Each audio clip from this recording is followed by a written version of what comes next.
ఈ వస్త్రధారణ గురించి ఎవరైతే మీడియా ముందు మాట్లాడుతున్నారో ఫస్ట్ సిగ్గుపడడం నేర్చుకోండి. సిగ్గుపడడం నేర్చుకోండి. సామాన్లు, గిన్నెలు, గలాసలు, చెంచాలు ఇట్లాగా ఆడదాని బాడీని అట్లాగా పోల్చి మాట్లాడడానికి సిగ్గుపడండి ఫస్ట్. తర్వాత మార్చాలి అని అనుకుంటే చాలా విషయాలు ఉన్నాయి, నిజంగా అవసరమైన విషయాలు. వేస్ట్ విషయాల గురించి ఎందుకండి మీ టైం వేస్ట్ చేసుకుంటారు? స్టార్టింగ్ నుంచి కులం పేరిట, బానిసత్వం పేరిట, తర్వాత జెండర్ పేరిట, వనరబిలిటీ పేరిట మీకు ఏది ఇష్టమైతే దాన్ని అడ్డంగా నెపంగా పెట్టుకొని ఆడదాన్ని వాడుకోవాలని చూస్తున్నారే తప్ప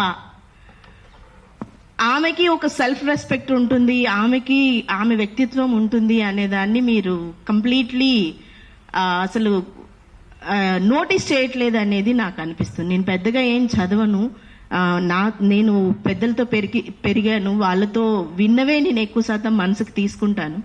బట్ ఈ డిస్కషనే చాలా ఎబ్బెట్టుగా అనిపిస్తుంది, చాలా రోత పుట్టిస్తుంది. ఒరిజినల్గా చెప్పాలంటే సామాన్లు ఏంటండి దరిద్రం? దరిద్రానికి పెద్దపీఠం వేసి అట్లాంటి డిస్కషన్స్ ఎందుకండి పెడతారు?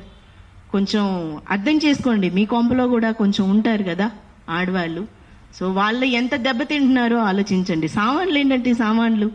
సిగ్గుపడండి ఫస్ట్ ఆఫ్ ఆల్, సిగ్గుపడండి ప్లీజ్.